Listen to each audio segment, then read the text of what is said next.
Welcome to Invested in Climate. Protecting the planet and decarbonizing the global economy is the challenge of our time. Never before have so many people rallied around a common cause. We all have a role to play, and the opportunity we face is unprecedented. Invested in Climate aims to help people do more to address climate change through their work, investments, learning, lifestyle, and activism. I'm your host, Jason Rissman. I co-lead a climate venturing practice at the design firm IDEO, supporting early-stage climate founders and organizations. I'm also an investor and startup advisor, and have realized that when it comes to climate action, I'll be a lifelong learner looking for the best ways to have a climate-positive impact. If you like what you hear, give us a good rating on Apple, Spotify, Google, or wherever you found us. Follow us on social, subscribe, and spread the word. Find episodes, sign up for updates, get in touch, and visualize your climate action at investedinclimate.com. Thanks for joining.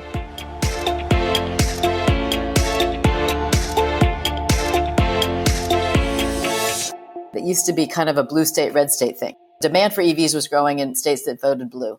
And we don't see that anymore. Our fastest growing markets are in Texas and Florida. Wow. It's not political anymore because, frankly, there's lots of choices for the urban cowboys. Hey, everyone. The future is electric, especially when it comes to cars.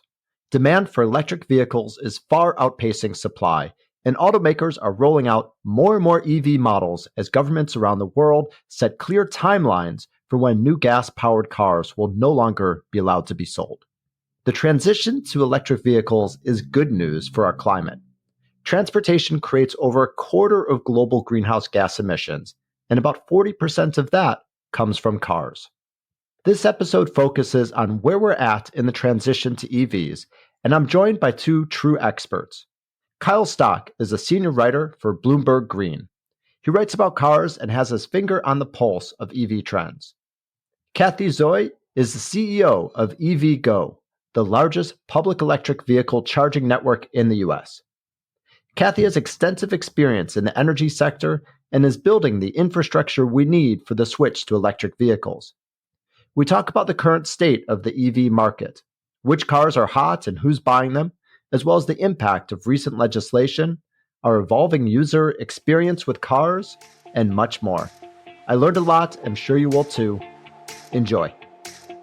Kyle and Cathy, welcome to Invested in Climate. Thanks so much for being here. Pleasure.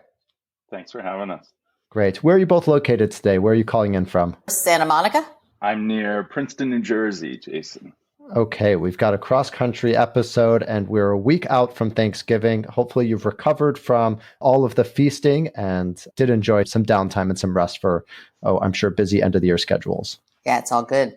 I'm just happy the kids are back in school, honestly. I hear that.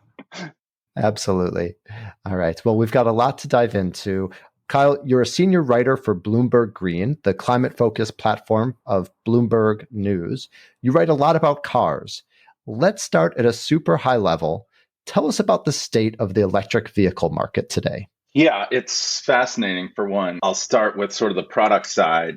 The cars are finally really great, these electric vehicles. For a long time, maybe Tesla aside, these were kind of eat your vegetable products. They were very good at virtue signaling, but they weren't necessarily good at curb appeal or a lot of the other things that the auto industry really likes to hit on the head. But they're kind of better in every way than a gas-powered car now. If you're into performance driving, they are better at that. If you're into off-road driving, they're better at that.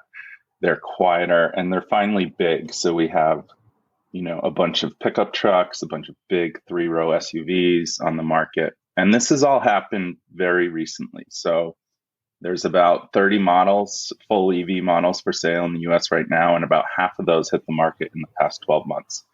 So fascinating early time. It's just like a rash of product going out there. Maybe not surprisingly, demand is really high and higher than a lot of car executives expected. I'd be interested to hear your take on this too, Cathy. But when these cars showed up in forms and shapes and sizes and capabilities that people really care for in this country, the American public was there for it. So right now, the market share in the US is somewhere around 6%. Globally, it's somewhere closer to 10 to 15%. And then if you look at surveys in the US, still with that low adoption, roughly a third to half of US drivers say they want one of these cars. So that's 7 to 9 million people a year. So demand is high. It's outpacing expectations. The interesting thing is it's looking like supply is going to be the problem. In the first half of the year, US automakers only made 4% of their products were EVs, or that's North American factories. So there's a big lag between demand and supply. And a lot of that is a lot of these companies are startups. They're spooling up their factories for the first time. There's the chip problem, which continues. And then, with the larger incumbent players, they're still building the supply chain for these cars and the unit economics in ways that, they're not fully fleshed out yet. So it's possible that demand is going to be ahead of supply for EVs in this country for years now. But demand does not appear to be a problem or an issue. People are here for it. Yeah, I mean, Jason, I would add to what Kyle said. Like when I started at EVgo in 2017, there were kind of two non-Tesla EVs to choose from. Kyle talked about how many are available now. And what's even more exciting is in the next 18 months, there's supposed to be 130 models available in the US, right? And so if you want to drive a little car, you got that choice. If you want to drive a pickup truck, you got that choice, and like everything in between. So there's just a huge amount of anticipation. I mean, I've got lots of friends who were on waiting lists for EVs. Every EV that gets made gets sold the moment it hits a showroom or the moment it hits the website. So that's really exciting. Just a quick plug, there's a lot of noise between the vehicles these companies are designing, showing, and then there's usually a big lag between when they do that and when they actually sell them and when they're available. So we sort of built this platform where you can see exactly what's on the market right now. It's a Bloomberg Green EV ratings, and then we rate the sort of climate footprint of each of these cars. But even there, you can see the proliferation. It's a long list now, and it's every month we're adding another machine or two. Let's go deeper into that and just talk more about the types of vehicles. Tesla, of course, has gotten a lot of buzz, and rightly so. It's transformed the EV market and really the perception of electric vehicles. But you've also written that the hottest EVs in the US right now aren't Teslas. So I'm curious, what are they? The rest of the pack is taking market share from Tesla. Tesla sales are up, but they're not gaining as quickly as the followers. So Ford is doing a good job. They have they call it the Mustang Mach-E, which is sort of a SUV-ish, a sporty SUV. It's kind of a sweet spot type vehicle for Americans. It's not tiny. It's kind of sporty. It's kind of big. You could use it with a family. That's selling very well. And then the Korean brands, Hyundai and Kia, each have a vehicle, a new EV. Kia's the EV6, Hyundai's the Ioniq 5. And those are also kind of sweet spot vehicles. There's a lot of cargo space. They're very sporty. They're not super expensive, although they are expensive. And demand for those has just been red hot all year. So they're kind of sleeper dark horses in this race. Everyone expected, Subaru and Volkswagen and to really sort of win over the mass populace. But it's these other vehicles that are really doing well at the moment. And how do you explain that? What do you think is really driving that demand? I think from a product strategy, these companies really went all in on these vehicles. So if you talk to Hyundai and Kia, and I do often, they talk about, 4 or 5 years ago when they're really at the whiteboard designing these vehicles, just the general message to go for it. And internally, the sort of culture of the company that this is the future of the company. This isn't a one-off R&D exercise. Let's make something really great here. And it wasn't so much a conversation of like, let's beat Tesla. It was, this is the entire future of the industry. So let's come out with something really strong and hopefully hang on to those consumers as we roll out other EVs in the future. What about you personally? Any favorite EVs? I saw on social media that you were playing around with a Hummer recently, all electric Hummer. What's got you excited at this moment? The Hummer was dramatic. I drive all of them. The Hummer was not really a peaceful experience. It was, an incredible piece of engineering, but it wasn't that quiet. It's huge, so you really have to pay attention when you're driving it, and it's ridiculously fast, especially for a 9,000-pound machine. So for me, it wasn't a very zen drive, although it was incredible. I do like the Hyundai. That's been one of my favorites of late. The Ford Mustang Mach-E is really good as well. My kids love them because I can drive a little crazy. a little fast. It's thrilling for them. I would also say the Ford Lightning really surprised me. Ford basically didn't overthink it. They took this pickup truck that they sell 900,000 of a year and they put an electric drivetrain in it. And I don't love the regular Ford F-150 pickup. It's fine. But in an electric form, it's incredible. It's really quiet. The music sounds great. It's very peaceful. You can carry anything you want. It's super capable. I really enjoyed that one more than I realized. I pulled up at daycare and it was a rainy day and I had to get my daughter all dressed and I just popped the hood where there's now a front trunk, they call it. And I just stood her in there and got her dressed and she was nice and dry. And it was kind of this aha moment of how great these vehicles can be. Yeah, so my colleagues at IDEO, where I work, will be thrilled to hear it. We've worked with Ford for a long time, for many years, and also really excited that Ford helped, I think, change some perceptions around cars as actually being battery storage devices, electric storage devices, by allowing you to plug machines into it, having normal outlets, and really changing the vehicle to be a power station for work as well as potentially for your home. And to harness a lot of renewable energy for the grid that otherwise would just be lost, especially there in California with solar.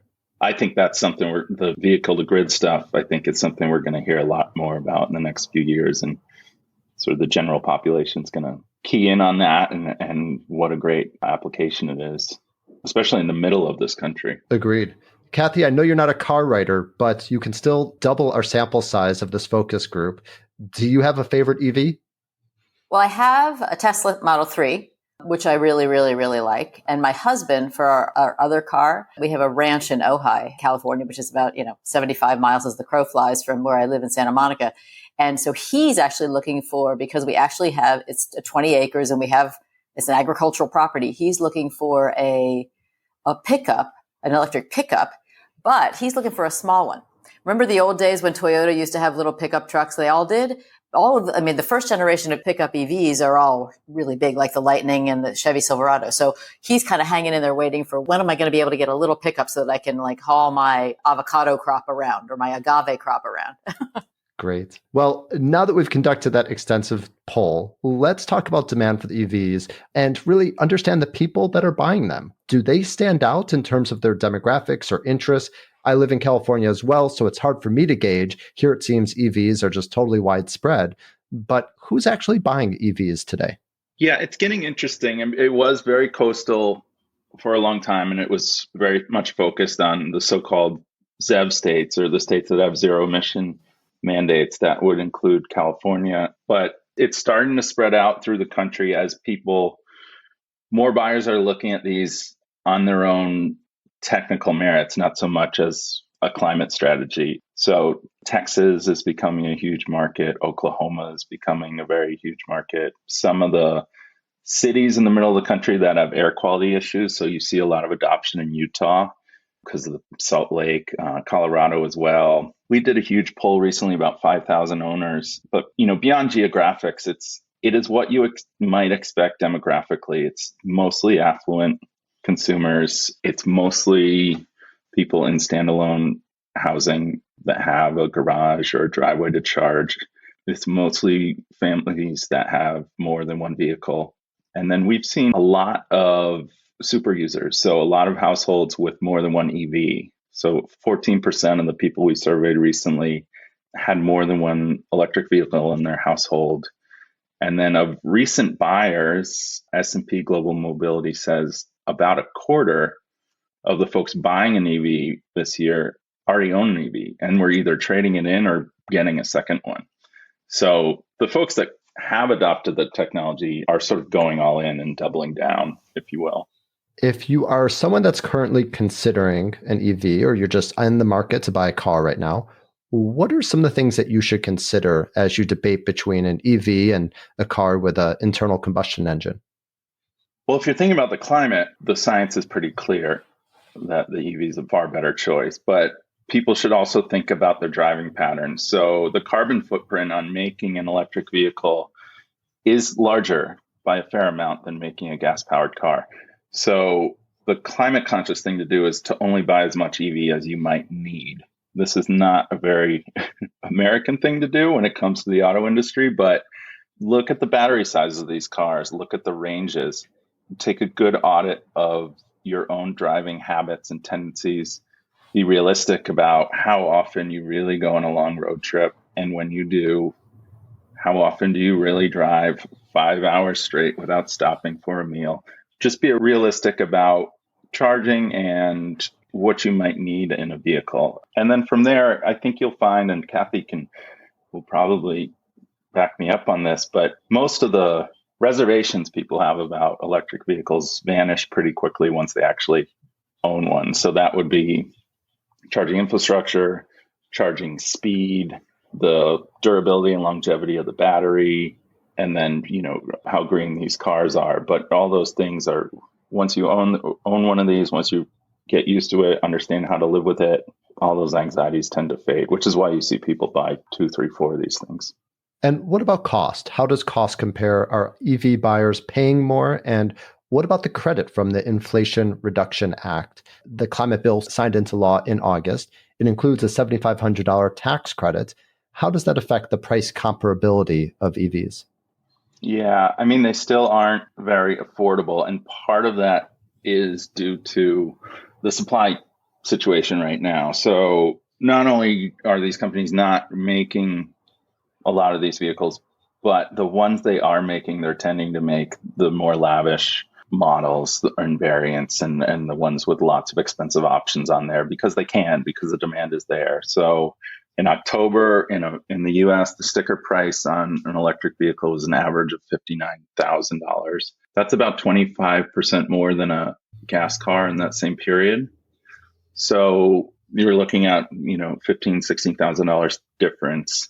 The IRA incentives are up to $7,500 for a new EV, but there's a lot of qualifications on that. So there's some requirements on where the cars are made and battery components to qualify for that full figure. And then there's income thresholds and price thresholds. So it's not a blanket $7,500, but for some it could make the difference. There's 3 things in the IRA bill that were really critical, I think, for the space. Number one, it abolishes the volume cap. So under the old policy, once an automaker sold 200,000 units of a model, they didn't qualify for the incentive anymore. That's gone. So Teslas qualify. There's also a portion of the bill that calls for incentives for used EVs up to $4,000 a vehicle, which is massive for the technology and for the industry. So to really get that long tail going and get some other buyers some money to get into these cars.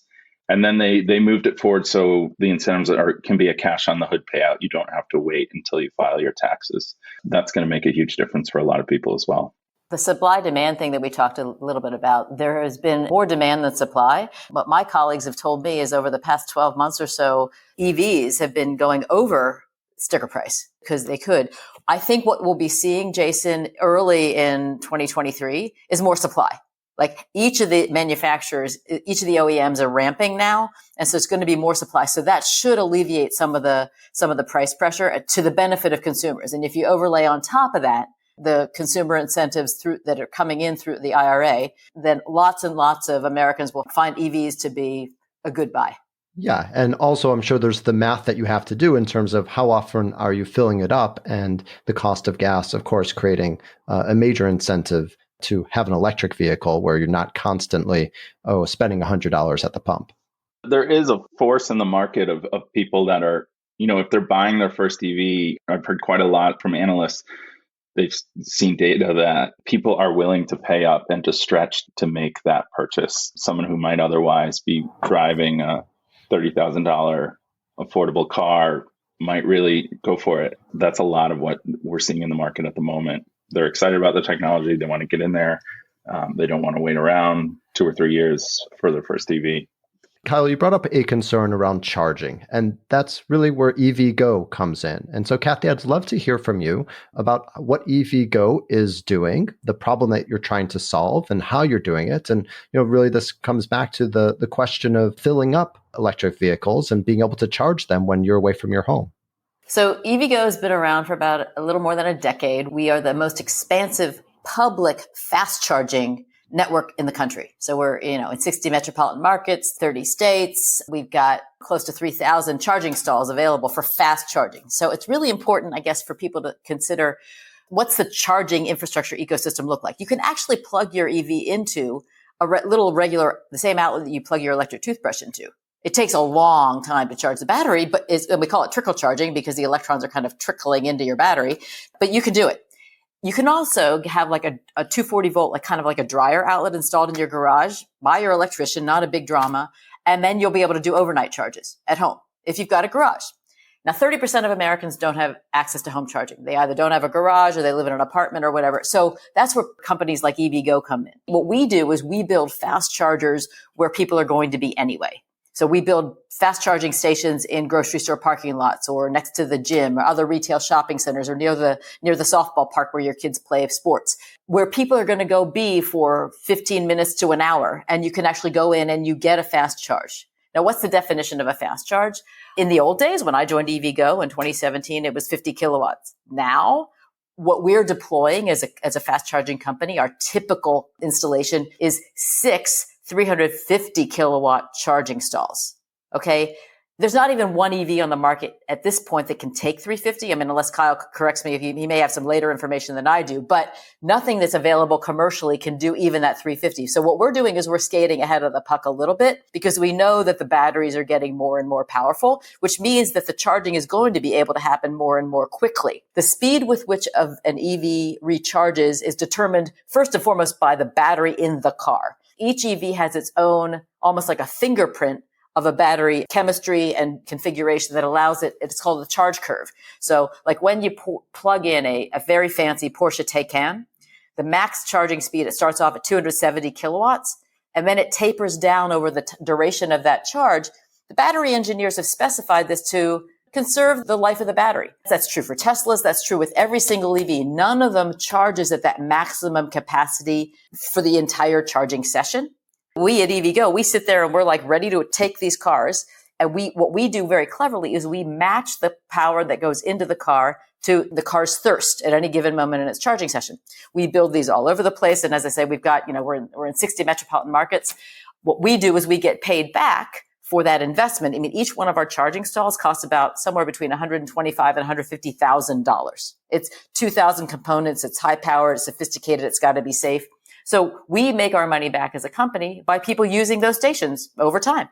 And so anyway, that's what our business is. We're really excited about what's happening with policy and what the federal government funds, because what's enabling us to do is expand our geographic footprint faster than we otherwise might into new geographies where today there might not be that many EVs, but we know they're coming. That's sort of what we do in a nutshell. We try to create the comfort amongst drivers so that charging is not an inhibitor to buying that EV. Well, let's talk about that footprint and how you're expanding it. I think when you're mentioning the federal policy, perhaps you're referencing the National Electric Vehicle Infrastructure Program that's allocating $5 billion to states over the next several years to build out charging stations. Tell us about the footprint. And really, when we think of it from a user experience, how far are most drivers from a charging station? And how will that change in the coming years as you're able to grow the footprint? The majority of Americans right now are within 10 miles of an EVgo station. We have built mostly in metropolitan areas where most people live. That's not a benevolent thing for us. That's actually because we actually get a return on that investment, because if we build assets where people are living and charging, then we can actually run a business that's sustainable. What NEVI is doing, the National Electric Vehicle Infrastructure Program, is allocating money to every single state in America to create ubiquity of charging infrastructure, of fast charging infrastructure on highway corridors. And the policy objective there is to have at least 4 fast charging stalls every 50 miles on every designated highway in America. And that's a big, bold move, really important, but it's really, really, really an important public policy objective, because they, like us, realize that if people don't feel like they're going to be able to charge their EV when they go to grandma's upstate, they might not buy an EV. So all of the state, the funds, the $5 billion is going to be administered by each individual state, the state departments of transportation. And each state had to prepare a plan that the federal government had to sign off on. This all sounds very bureaucratic, but when you've got that much taxpayer money in play, you actually want some checks and balances on it. All of those state plans are a little bit different, but they were all approved by the federal government at the end of September. And so that money will start to flow at the state level starting in 2023. It'll go 3, 4, 5 years. I mean, I'm not exactly sure when. It depends on how effectively each state administers those funds. But companies like EVgo, what we're doing is we're saying, where do we want to build next? Where would we like to play? And so we've had conversations with over 40 state departments of transportation and are planning to apply for funding that can help offset the cost of us building this very expensive infrastructure to create that convenience and reliability of charging for everybody in America. Kind of literally priming the pump for EV adoption in places like South Dakota and, rural areas where it doesn't pencil for Cathy to build a station right now. Let's talk about the user experience a little bit more and really understand the difference, right? As we're used to just pulling up to a gas station, filling up our tank in a few minutes. It provides a chance maybe to go to the bathroom, buy some Skittles, check your email, send a text, and you're on your way again. But filling up with electricity takes a bit longer. And so the user experience is different. You said that you've been building EVgo stalls at locations where people are stopping and are intending to spend some time, places like shopping malls or restaurants, grocery stores. How long are they actually plugged in? And what's that experience? Here's what's really interesting, Jason. It's such early days of the sector. There's not a firm behavior established yet, and lots of drivers are different. But what we're seeing is that most people are not depleting their battery to zero and then waiting to charge. They're doing top-ups. So again, this is why it's really cool. If we have 4 charging stalls in front of a Safeway, somebody will go and they're going to go plug in, shop for 20 minutes or so and come back out and they will have topped up their battery. They won't pleat it down to zero. What we know from our data is that we actually are at the average spend for a charging session on our network right now is about $8.50 or something like that. So that's not a full charge necessarily, but that's telling us people are topping up when it's convenient. So convenience charging. It's like how I do my cell phone. Like I don't ever deplete my cell phone to zero. It's like if I'm near a plug, I plug it in. And that's what we're trying to do with charging infrastructure. Now the highway stuff is a little bit different. You really do want to have ultra fast charging on highways because people, they don't necessarily want to hang around for 45 minutes. They might want to just get as many kilowatt hours as possible in 15 minutes. So again, that's why we're deploying, we're working with Pilot Flying J, which has a bunch of the truck stops on highway corridors that also serve light duty vehicles. And we're partnering with them to deploy 2,000 ultra fast charging stalls on highways across America over the next few years. Well, I think you've both started to paint the picture of this not just being, a new trend, but really a transition. And we know that there are requirements around the country and around the world for phasing out gas-powered cars. So it's clear we've begun a transition to electric vehicles. And I know for buses, hydrogen power might be important, and there's other solutions for other types of transportation. But for passenger vehicles, it seems clear we're transitioning to electric. What do you both see as the most significant remaining barriers to that transition?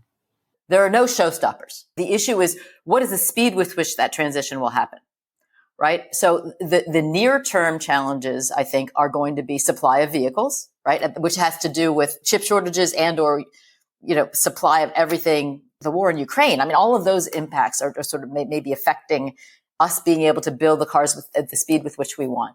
In terms of building infrastructure, there's a supply chain issue also with transformer upgrades by the utilities. There's a macro trend going on, again, for climate reasons and for technology reasons to electrify everything. We call it beneficial electrification. Reduces carbon pollution by electrifying your heat pump, your stove, and your car. That requires utilities to bolster local distribution systems, to bolster the grid at the local level, which requires transformer upgrades. The supply chain on transformers right now has gone from, 6 weeks to many, many months. When we, EVgo, go to build a 6-charger stall at a shopping center somewhere, we need to work with the local utility. They're excited to help us out because they love the idea of electrification of transportation, but they still need to order the transformer. We can't build our station and turn it on until they put the transformer in. So a near-term inhibitor to the pace with which we do this is the electric utility's ability to meet the growing demand at the local distribution level. Again, totally surmountable, but there is a near-term issue associated with that. I would echo Cathy on the supply being a major, not deterrent, but it might hamstring the technology for a few years for sure. I also think there's a lot of misinformation about the technology, and EVs are getting dragged into the culture wars a little bit. because the Biden administration has been so aggressive on this front, you see some conservative politicians attacking that, not really productive ways and often not really sound ways, but you see it slipping into the narrative a little bit that these vehicles aren't as green as people say, and they're not as green as a gas-powered car anyways, and which is not true. There's nuances there, and yes, it takes a lot of carbon to make one of these vehicles, but that is something that's going to hold the technology back with some people and in some parts of the world. I think ultimately the products are just so much better. The counter to that is so easily that the performance is so great. It used to be, as Kyle said at the outset, it used to be kind of a blue state, red state thing. Demand for EVs was growing in states that voted blue. And we don't see that anymore. Our fastest growing markets are in Texas and Florida. Like, wow, it's not political anymore because you got lots of choices for the urban cowboys. So I just did a story on the secondhand market for people that with these huge truck EVs, and they're selling like crazy in red states and Oklahoma and Texas, and they're selling on the auction secondhand markets for huge premiums. And I talked to a lot of these people, and many of them are climate deniers, and they just think it's the coolest truck. They want to roll up to the football game and pop the hood open and have it full of beer and snacks. And it's a really powerful piece of hardware on its own. But beyond that, I think you also there will be a little bit of hesitancy in terms of habit. You know, people are so used to, everyone knows what a gallon of gas is. Everyone knows how to fill up their car, how long it's going to take, how much it's going to cost. That's one thing I think I wouldn't say you struggle with it, Cathy, but there is no sort of established metric for the speed of charging. It varies based on the car. Sometimes it varies based on the charger. Sometimes it varies based on the weather. And each of these car makers talks about it differently. How long it takes to get from 5% to 80% full in the battery, or 20% to 70%. And all that's kind of confusing for customers that don't want to do the work. And a lot of customers do want to do the work, but there will be some laggards. So I think that's part of the market as well. I take as my job at EVgo to have it be that the drivers don't have to worry about it or think about it. No driver should really have to know the difference between a kilowatt and a kilowatt hour. They should be able to just rock up and like do convenience charging when they're doing something else. And we've designed our business on that. If they want to dig in and understand charge curves, sure, but They shouldn't have to. They should just be comfortable, like, okay, I'm going to go shopping. I'm going to spend $8. I'm going to come out. My battery's going to be full, and then I'm going to go off I go. So it's on us to make it convenient and reliable. One of the things that we do at EVgo is we build an innovation lab in El Segundo near LAX, and we invite every single EV manufacturer, every OEM to come when their cars are still almost undercover and test it with every single kind of charger. Because, what we now have on our network, we're probably charging, Tesla's got 4 models or whatever on its closed network. EVgo has to be able to charge 47 different models of EVs. Each one of those EVs has a different battery charge curve, different software, different firmware. The software and firmware get upgraded all the time. Plus there's different charging infrastructure. There's level 2. There's all the different manufacturers of the fast chargers. So what we do is we say, you guys, to create a great driver experience, we got to work together. We've got to make this seamless. So bring your kit to our place and let's test it all and let's figure out how to make this really, really easy for drivers. And it's helping. It's absolutely helping, but we're not there yet.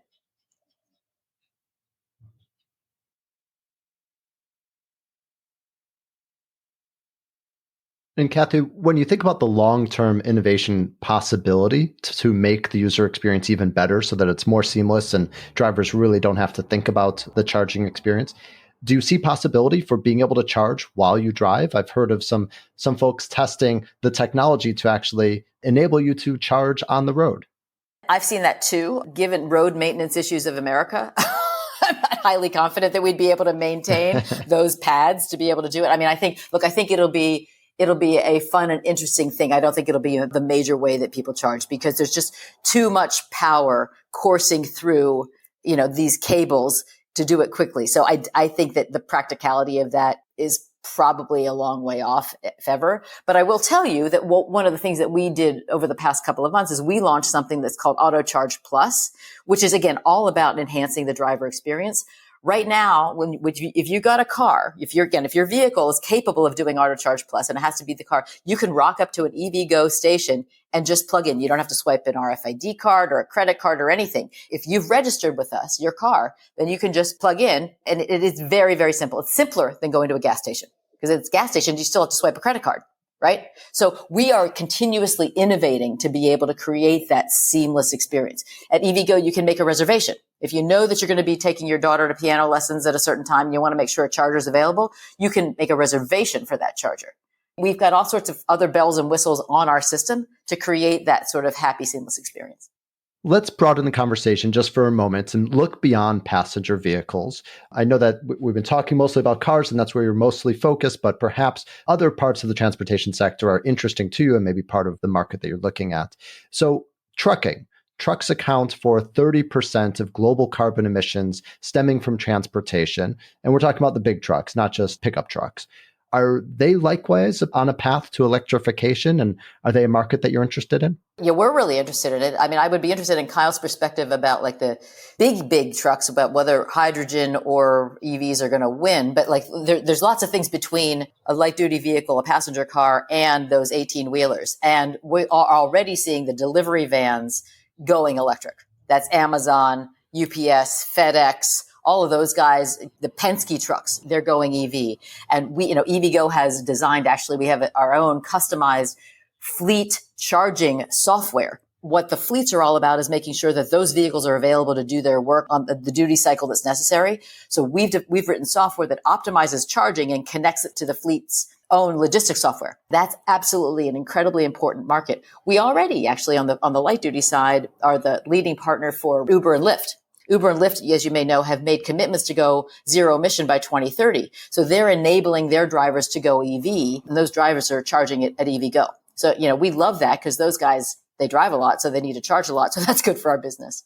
But back to the trucks. Kyle, what do you think about hydrogen versus EVs for the big ones? On the long haul, I don't know. I mean, it's certainly a use case that makes more sense with hydrogen, right? Because you can do the blocking and tackling of the infrastructure that you need in just the few places that you need it. I just think last mile and middle mile is so ripe for electrification, especially last mile. If you think about those delivery trucks, if you think about, the U.S. Postal Service is replacing its fleet now. A lot of those will be electric. Those are vehicles on a very set route. School buses, same thing. They know the schedule, they know the program, and they're stopping a lot. And every time you stop an electric vehicle, you're charging the battery just a little bit. So it's kind of a magical use case. That's one thing. Once you drive an EV for a while, if you're in traffic or you're doing errands around a city, you notice your range is a little better than you would expect it to be. And that's because you keep stopping. So that last mile stuff, I think, is really kind of a win-win for this technology. That's a huge part of the carbon footprint in this country. Let me pick your brain about the future in one other way, which is you both have a view of where we're headed in terms of this transition to new types of vehicles and electric vehicles. And I'm curious, what else will change from the ownership experience or for the user experience? Will ownership actually decline and sharing take off? What will the role of car dealers be? What about maintenance? What else will change in the experience that we have with vehicles and a personal level, based upon this transition? Yeah, EVgo already partners with the two biggest autonomous vehicle companies in the country that are all electric. Jason, you would know, being in the Bay Area, in California, we see those vehicles driving around. When I go to New York and I talk to folks on Wall Street, they're like, that's space age, right? I said, no. Actually, these cars are EVs. They are driverless and they need to charge. And so I'm pretty excited and bullish on that technology. I don't know whether it's next year that the drivers actually go away or in 3 years, but I think it's going to happen. If that is true, then urban car ownership will likely go down. Like my millennial kids, then when they were living in cities, in the middle of cities, were much less interested in car ownership because they had alternatives, right? And it was very easy to rent cars for short trips to the mountains or whatever. So I think that model certainly is changing. If it's all EV, that can be good for carbon. And the charging challenges around multi-unit housing is still a thing that makes a case for car sharing or ride sharing as well. And to the extent that these vehicles are sort of becoming more like appliances now, I think you're going to see more ride sharing, but you're also going to see more like interesting ownership plans. Like you see subscription services for a lot of these vehicles now. I think that's something you're going to see more of. And technologically, they're kind of still like a smartphone. So an EV 3 years from now is going to be much more capable than what we see on the market today. And there's going to be a segment of consumers that just want the new thing. So I think leasing is going to be a powerful incentive as well. It's such a fun time in the sector because we're just moving from the early adopters, most of which I think Kyle mentioned this, only bought an EV if it was a second car. Now we're getting into it where people are apartment dwellers and it's their only car. And we're looking at the behaviors, and it's so noisy because there's so much, we can't typecast it yet. So we're just watching the data. But the opportunity there is actually, as I say, to help shape those norms and to create this sort of like, okay, if we have enough chargers everywhere, everybody should just top up. I don't have patterns yet. I have a lot of curiosity about what people are going to want and like. I do think it's really fun and heartening what we're seeing about the market appetite, the market demand. I might have been a little bit more bearish on how long that would take to take hold. And it just feels to me that it's not environmentalists that are buying these. I mean, yes, it's environmentalists that are buying these. It's not just environmentalists that are buying EVs. A great note to end on. Cathy and Kyle, thank you so much for your time. Really a pleasure to have you both here, and I learned a lot. So thank you, and best of luck with all the work you're doing. Thanks, Jason. Thanks, Jason. Thanks for joining us for this episode of Invested in Climate. Please remember to rate us on Apple, Spotify, or Google. Find show notes, sign up for updates, get in touch, and visualize your climate action at investedinclimate.com. This podcast is for informational and entertainment purposes only and does not constitute financial, accounting, or legal advice. Thanks again.